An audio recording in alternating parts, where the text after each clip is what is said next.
My stepson told his friends I was just mom's new boyfriend, not family. I changed the locks, canceled every account linked to their household, and told his father to pick him up tonight. No one fought back. My name is Andrew. I'm 46. A year ago, I married Kelly, a woman with a quiet, steady sadness that made her seem fragile in the right light. She lived on the outskirts of Austin, in a two-story house with chipped blue paint and a front yard that needed cutting every week.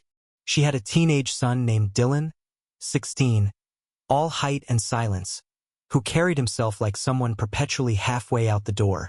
When I moved in, I told myself it was the beginning of something new.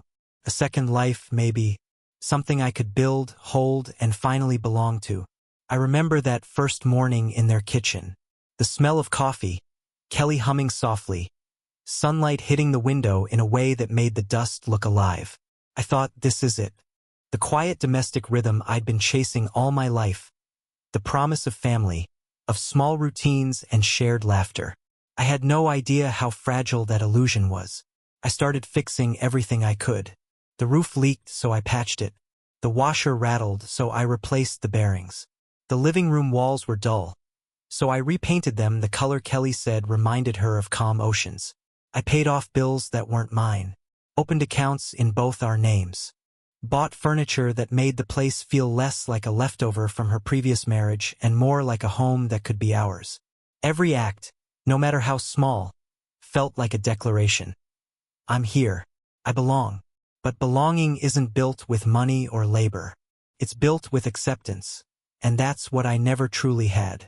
From the first week, I felt him. The ghost. Dylan's father.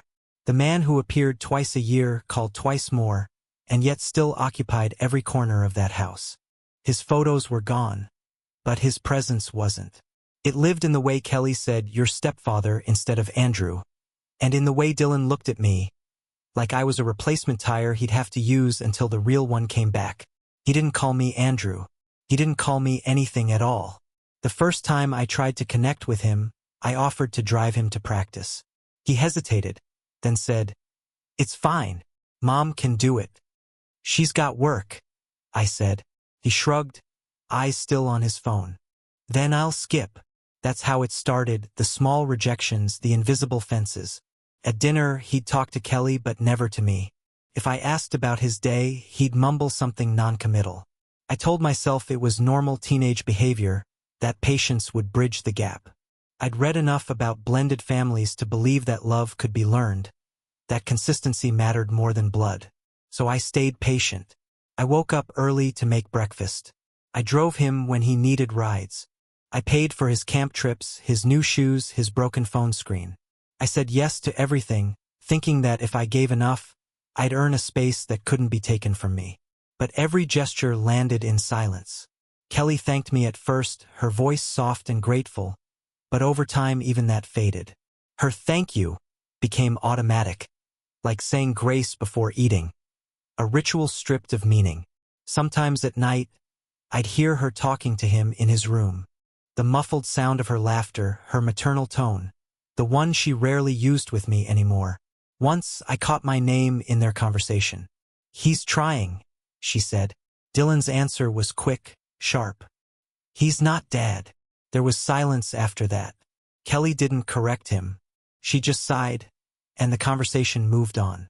That silence was worse than any argument. I told myself it would pass. Teenagers test boundaries, that's what everyone says. But this wasn't rebellion. It was indifference, the kind that grows quietly, the kind that makes a man feel like furniture. I started to notice the small separations. Kelly and Dylan would eat together if I came home late. If I asked what they wanted for dinner, she'd say, oh, we already ate. When we watched a movie, he'd sit on the far end of the couch, headphones half in. On weekends, when I tried to suggest a family outing, Kelly would glance at him first, waiting for his approval. If he said no, and he usually did, she'd say, maybe next time. There were no next times. The house began to divide itself without anyone saying it aloud. Dylan's side and mine. The stairs between us like a line drawn in dust. My tools stayed in the garage, my clothes in half a closet. my voice barely echoing in the walls I paid to repair. Still, I kept trying. Because men like me don't walk away easily. We fix things until they stop breaking or until we do. One afternoon, I came home early from work. The sun was low, the house quiet except for music from the backyard. Dylan's friends were there, sprawled on lawn chairs, drinking sodas. I stopped by the kitchen window unseen and listened. He was laughing, a sound I rarely heard from him. For a moment, it almost made me smile. Then one of the boys asked something I didn't catch, and Dylan replied, clear as daylight. He's just Mom's new boyfriend, not family. They all laughed. It wasn't cruel laughter. That made it worse. It was casual, like it was simply true. I stood there, holding my keys in my hand, staring at the boy I'd been trying to build a life around. The boy wearing the shoes I'd bought, sitting in a chair I'd fixed, under the string lights I'd hung last summer. He didn't know I was there. Or maybe he did, and it didn't matter. When they left, I went into his room. The air smelled of cologne and sweat and youth, that careless scent of someone who's never had to earn what he has. His sneakers were on the floor, the same ones I'd stood in line to buy because he needed the right kind for school. I sat on his bed. The sheets were messy, the wall covered with posters of musicians I didn't know. And in that small, cluttered space, I finally understood something I had been too proud to admit. I wasn't a father. I wasn't a mentor. I wasn't family. I was the wallet that kept the lights on. The man who paid for comfort but had no claim to it. That night, I didn't tell Kelly what I'd heard. I didn't need to. Some truths announced themselves in the silence afterward. She lay beside me in bed, her breathing slow, peaceful, and I realized she hadn't asked how my day was in weeks. I stared at the ceiling until morning, replaying Dylan's words. Not family. It didn't sting the way I expected. Felt inevitable, like a sentence I'd been waiting to hear. I began to withdraw in small ways. I stopped asking questions, stopped checking on his grades. If he needed money, I left it on the counter instead of handing it to him. Kelly noticed, I think, but she didn't confront it. Maybe she preferred the quiet to another argument we both knew wouldn't change anything. Still, part of me hoped for a sign, a moment, some small gesture from either of them that would prove I wasn't invisible. But none came. One evening, during dinner, Dylan asked Kelly if his father was visiting for Christmas. She said she didn't know. He said, it'd be nice if he did. Then he looked at me, not out of apology or kindness, but to measure the effect of his words. I said nothing, just kept cutting my steak. Kelly reached for my hand under the table, maybe to calm me, but her touch felt like pity, and I pulled away. After that, something in me went still. I had spent a year building a life that wasn't mine. And every nail I drove into that house, every bill I paid, every smile I forced, all of it had been in service of a family that had already decided I didn't belong. I went to bed early that night. The sound of their laughter drifted from the living room, faint but sharp, like glass underfoot. And as I lay there, staring at the ceiling, I felt it, the quiet breaking.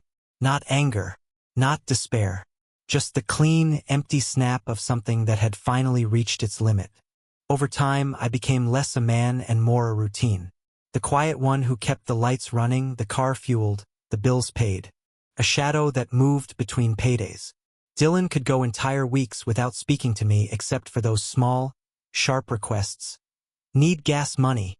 Can you drop me off after school? Each one short, transactional. Kelly said, he's just a teenager. Give him time. But time is a currency, and I had already spent it all. Sometimes I'd catch my reflection in the hallway mirror and barely recognize the man staring back.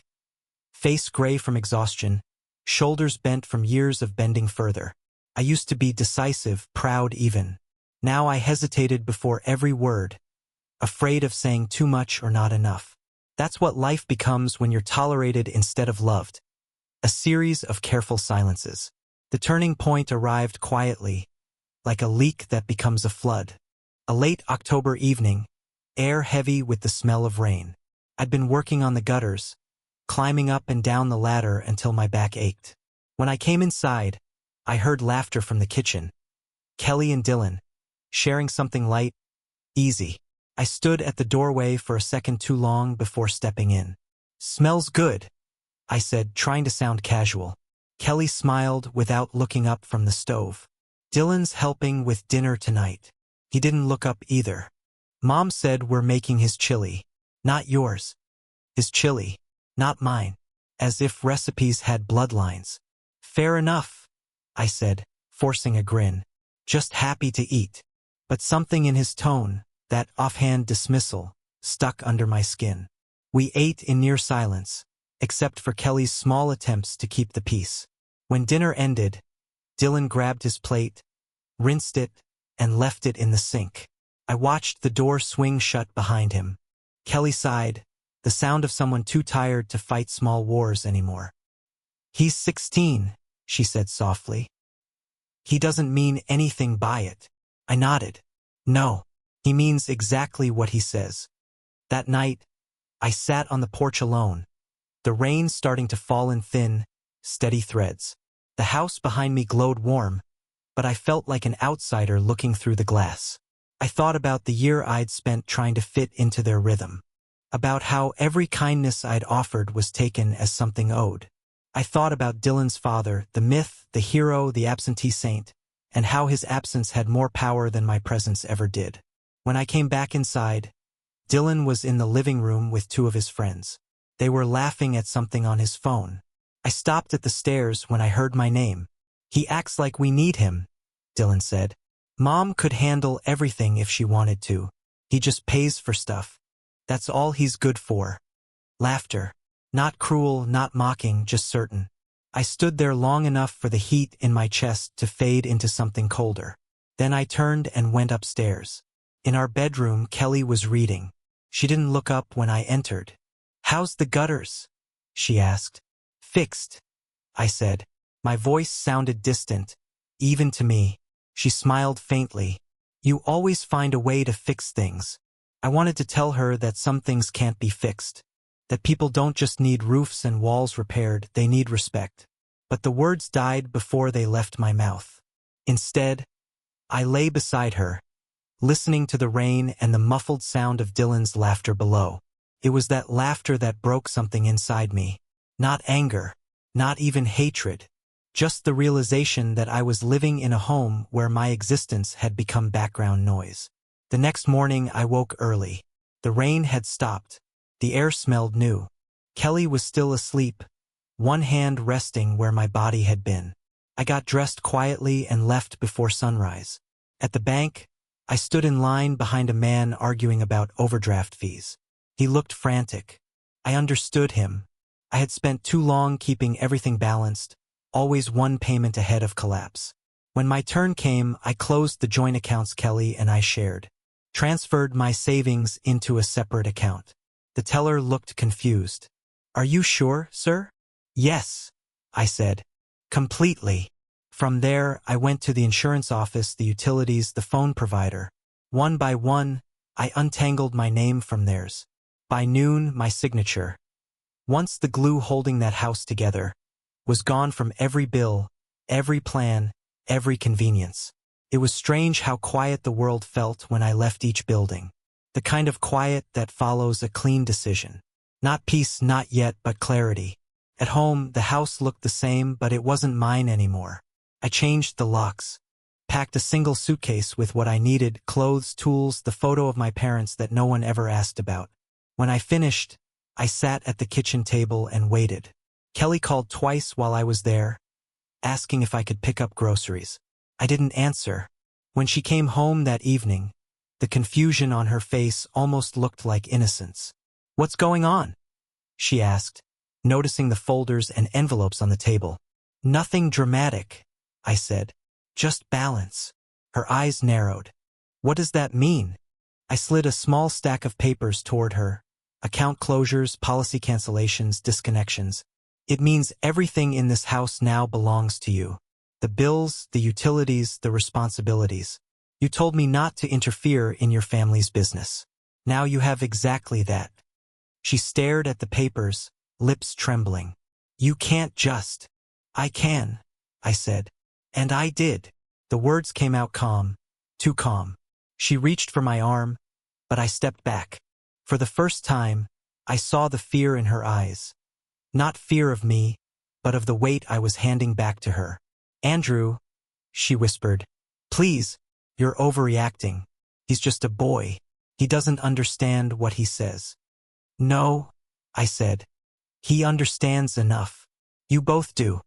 I left her there, staring at the documents like they were written in a language she'd forgotten. Outside, the wind had picked up again, shaking the trees. I got into my truck and drove. Halfway down the road, I pulled over and made one more call to Dylan's father. His voice came on rough, tired.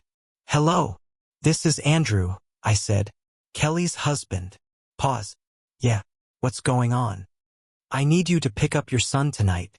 He laughed softly, a dry, disbelieving sound. Funny. I'm not joking. Another pause, longer this time. You serious? Yes, come tonight. 2 hours later, the gravel crunched under his truck tires. The sound carried through the yard like a warning. Dylan stood on the porch, a duffel bag in his hand, still trying to understand what was happening. Kelly was crying, voice breaking against the night. You can't just send him away, she pleaded. He's your stepson. No, I said quietly. He's his father's son. Always has been. The man stepped out of the truck, unshaven, weary. He looked between us, then at Dylan. What's this about? Ask your son, I said. Dylan's voice cracked. Mom, tell him he can't do this. But she didn't. She just sobbed into her hands, caught between guilt and disbelief. I handed the duffel bag to the boy, the one I'd packed earlier with everything he'd need. Clothes, shoes, the essentials. I didn't raise my voice. I didn't curse or explain. There was nothing left to explain. When the truck finally pulled away, its headlights cut across the yard, bleaching everything in cold light. I stood there until the sound faded, until only the wind remained. The house behind me felt hollow, stripped of its noise, its chaos, its pretense. Kelly stood in the doorway, staring at me through the dark. What have you done?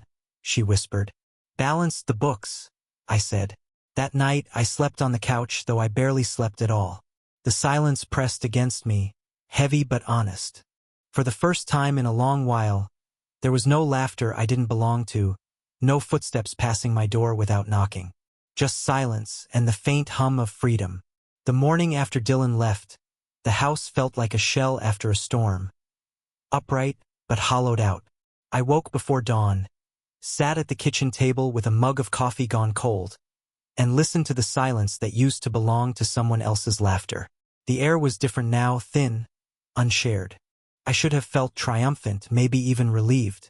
Instead, I felt something closer to grief. Not for Dylan, not even for Kelly. For the years I had spent trying to be needed. Kelly came downstairs late, her eyes swollen from crying. She didn't say good morning. She didn't even look at me, just opened a cabinet, poured herself coffee, and leaned against the counter, staring through me. The sound of the spoon hitting the cup echoed in a house that suddenly felt too large. When are you bringing him back? She asked finally. Her voice was dry, stripped of everything soft. I'm not, I said. She laughed, a sharp, brittle sound. You think you can just erase him? Like he's a bill you forgot to pay? I looked at her, steady. I didn't erase him. I just stopped pretending he was mine. Her hand trembled against the cup. You've ruined everything. No, I said. I stopped funding the illusion. She turned away from me then, whispering something under her breath. Maybe a prayer. Maybe a curse. I didn't care enough to ask. She went upstairs without another word, and the door closed with that familiar soft click. The kind that sounds polite but means distance. For the rest of the day, I moved through the rooms like a stranger. Every object had a story I didn't want anymore. The couch where Dylan once sat scrolling his phone, ignoring me. The hallway where Kelly and I used to meet halfway, trying to remember what affection felt like. The repaired light fixture above the stairs. A small victory I'd been proud of once. It all looked like evidence from a life I'd financed but never truly lived. By evening, Kelly's messages started coming in. Long, furious paragraphs that swung between anger and guilt. She called me heartless, called me cruel, said Dylan didn't deserve punishment. That word made me laugh. A humorless, cracked sound. Punishment implied guilt. Dylan hadn't sinned. He'd just revealed the truth. And so had she.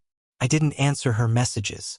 I let them stack up until the screen filled with her name, the same way my life had once filled with her needs. When I finally turned the phone off, the quiet felt like a door closing. Days passed. The house adjusted to its new rhythm. Slower, emptier, honest. I went to work, came home, cooked simple meals for one. No one complained about what I made. No one ignored me at the table. The peace felt unnatural at first, like I'd forgotten how to breathe without someone else taking the air. But it grew on me. Still, there were moments when memory hit me like a reflex.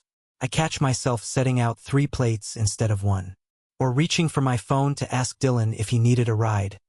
Before remembering there was no Dylan here anymore. Just absence. Kelly moved through the house like a ghost. She still slept upstairs, though the distance between our rooms felt like miles. When we crossed paths, we spoke in fragments. Did you eat? Yes. Any mail? Just bills. That was our marriage now, a sequence of logistics. I knew it couldn't last.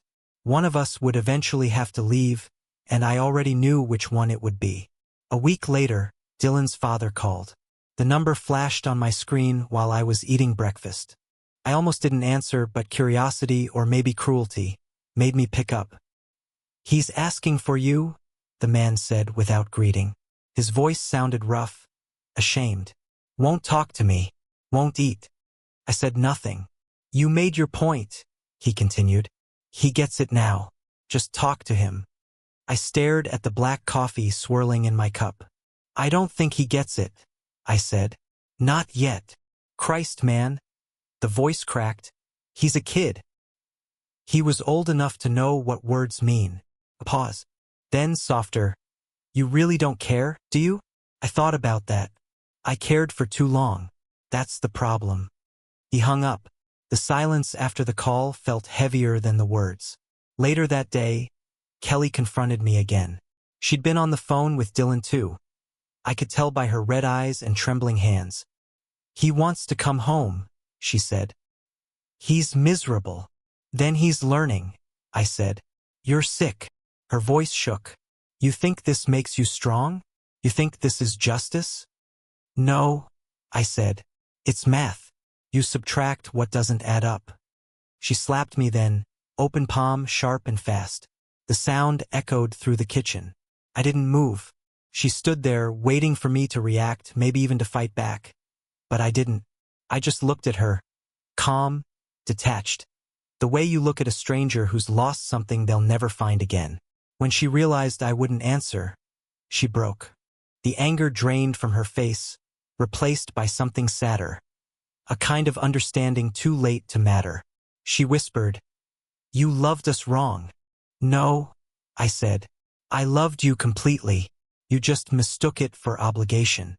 She left that night, packed a bag and drove off without saying goodbye. The sound of her car fading down the road was softer than I expected. The house didn't mourn her. It exhaled. For a few days, I lived inside that silence. It became a rhythm: coffee, work, sleep, repeat. Freedom doesn't arrive like a celebration. It settles like dust. But eventually, I began to see the truth beneath the calm. Every sacrifice I'd made, every hour I'd worked, every dollar I'd poured into that house. It had all been feeding a machine that ran on my silence. I was the quiet current that powered their comfort. And the moment I stopped flowing, the lights went out. One evening, I drove past the old diner where Kelly and I first met. The neon sign flickered, half broken, just like memory. I sat in the truck for a long time, watching couples through the window, hands touching, faces close. They looked like people still trying. I wondered when I'd stopped trying and started compensating. Maybe it happened the day I first called myself a stepfather instead of a husband. Maybe even earlier. By the time I got home, The sun was setting behind the fields. The house looked smaller, as if it, too, had realized how little it was worth without the illusion inside. I walked through each room slowly, touching the furniture I'd bought, the walls I'd painted, the life I'd built on borrowed affection. Every object was proof that love without recognition becomes servitude. Before bed, I opened my laptop, the same one I used to pay their bills, plan their lives. I deleted the last folder that tied me to them. Photos. Family trips, birthdays, Dylan's football games, Kelly's forced smiles. I hovered over delete for a second, then pressed it. The screen went blank. The absence felt pure. As I closed the lid, I caught my reflection in the dark glass. I looked older but clearer somehow, like a man who'd finally stepped out of a role he was never meant to play. Later, lying in bed, I heard the wind moving through the trees outside. It sounded almost like whispering. I thought of Dylan. Not with anger, not even regret, but with the faint pity you feel for someone who never learned the cost of comfort. Maybe one day he would. Maybe one day, when the world stopped handing him everything, he'd understand what I had been trying to build. Until then, I owed him nothing. When sleep finally came, it was dreamless, clean, the kind of rest you only earn when the noise is gone, and the debts are finally settled. Weeks passed before I realized I no longer checked my phone for messages that would never come. The quiet had hardened into something permanent. It was mid-November, the kind of Texas cold that smells of dust and would smoke, when I finally understood that the house had accepted its emptiness. The floors no longer creaked in protest. The walls stopped listening for voices that weren't there. It was just a building again. Not a home, not a memory, just wood and paint and time. I kept working. Woke early, drove to the site, came home after dark. I cooked in silence and ate standing at the counter. There was a strange relief in the predictability of solitude. No requests, no apologies. Every dollar I earned stayed mine, and yet it all felt weightless. I'd spent so long defining myself by what I gave that when there was no one left to receive, I hardly knew who remained. Sometimes, at night, I would walk through the backyard where Dylan once kicked a ball against the fence. The grass had grown wild. The wind moved through it like water, whispering secrets to a man who no longer believed in them. I tried to picture his face, the way his eyes always darted toward the horizon, never toward me. Memory softened him. Even contempt fades with distance. I wondered if he was eating, if he had found work, if he'd learned what effort costs. I wondered if Kelly still defended him when she cried. A month later, a letter arrived with no return address. Inside was a folded sheet of lined paper, torn from a notebook. Andrew, it began, I don't know why I'm writing. Mom says I should apologize, but it doesn't feel like enough. You didn't deserve how I treated you. I didn't understand what you were doing for us. I thought you were trying to replace Dad. Maybe you were just trying to help. I don't expect anything. I just wanted you to know I get it now. It wasn't signed, but the handwriting was unmistakable. Sharp, restless. Every line pressed too hard into the page. I read it 3 times, then set it beside the coffee cup and stared at it until the ink blurred. Regret had finally reached the doorstep, but it felt thin, late, like rain after the harvest. I didn't reply. Some lessons are only learned in silence. A week later, Kelly returned. Not to stay, I think even she knew that chapter was closed, but to collect the last of her things. She knocked softly, as if afraid the house might remember her. When I opened the door, she smiled the way people do at funerals. We walked through the rooms together. She paused at the kitchen window, tracing her finger through the dust. "It's cleaner than when I left," she said. "It's quieter too." She nodded. "Dylan's with his father now. He got a job at a garage. Says he's saving for school." "That's good." She looked at me then, eyes rimmed red. "He still talks about you. Says you scared him, but maybe he needed it." I didn't answer. Some truths don't need witnesses. When she left, she turned at the gate. "You ever think about forgiveness?" I thought for a moment. "Every day," I said. "I just don't know who deserves it." That night, I sat on the porch until the stars came out. The cold settled deep, honest and clean. Somewhere down the road, a dog barked, and the echo carried over the empty fields. I thought about how everything I'd built had vanished and how, strangely, I didn't miss it. Love built on debt isn't love. It's credit. It runs out. I began to write again, something I hadn't done in years. Small notes to myself, not about them but about what remained. I wrote that strength isn't measured by how much a man endures, but by when he decides enough is enough. I wrote that silence can be mercy. I wrote that forgiveness, when it comes, is not a gift to others but a release from your own chains. Winter deepened. The holidays passed like distant thunder. I didn't decorate. I didn't visit anyone. Yet I wasn't lonely. There's a difference between being alone and being forgotten. One is a choice, the other a wound. Mine was a choice. Sometimes I drove past the old neighborhood where Kelly and I first met. The houses were strung with lights.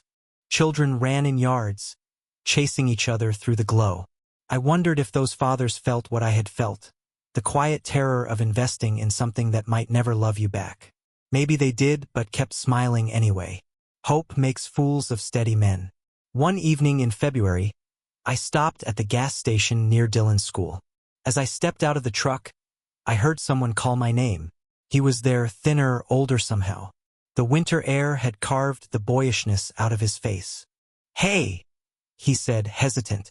"Hey." He shifted, hands in pockets. "I mailed you something. Did you get it?" "I did." He nodded, eyes down. "I meant it." "I know." Silence stretched between us. Not hostile, not warm, just human. Then he said, "I'm trying to do better. I hope you do." He looked up finally, and for a heartbeat I saw the child he used to be, the one who might have loved me if life had started differently. "Thanks for everything, even if I didn't see it." I wanted to tell him that seeing isn't enough, that recognition doesn't erase history. But he was trembling, and some truths can wait. "Take care of your mother," I said. He nodded. "I will." Then he walked away. I sat in the truck for a long time after that, watching his figure disappear into the dark. There was no grand reconciliation, no embrace, no tears, just distance, finally the right kind. When I drove home, the radio played an old song about second chances. I turned it off. Some stories don't need soundtracks. Back at the house, I lit a fire in the small pit I'd built that first summer. One by one, I fed it pieces of the life I no longer wanted, receipts, letters, photos, even the spare key Kelly had forgotten. The flames took them quietly. When it was done, I sat there until the embers cooled, the sky paling toward dawn. I thought about the word family and how easily it's used, how fragile it really is. People say blood doesn't matter. Maybe that's true. But respect does. Gratitude does. Without them, love is just noise. Now, when I wake each morning, I make 2 cups of coffee out of habit. One for me, one for the man I used to be. I sit at the table, sip slowly, and try to forgive him for staying so long where he wasn't wanted. Some days I manage it. Most days, I just drink in silence and let the light creep across the floorboards. I don't know if Dylan will ever come back, or if Kelly will ever stop hating me. Maybe they'll remember me as the man who walked away. Maybe one day they'll understand that walking away was the only honest thing I ever did. So I ask you, was I wrong? Was I wrong to draw the line where love turned into labor, where giving became servitude? Would you have endured it longer, waiting for respect that never came? Or would you, like me, have chosen silence, and finally called it peace?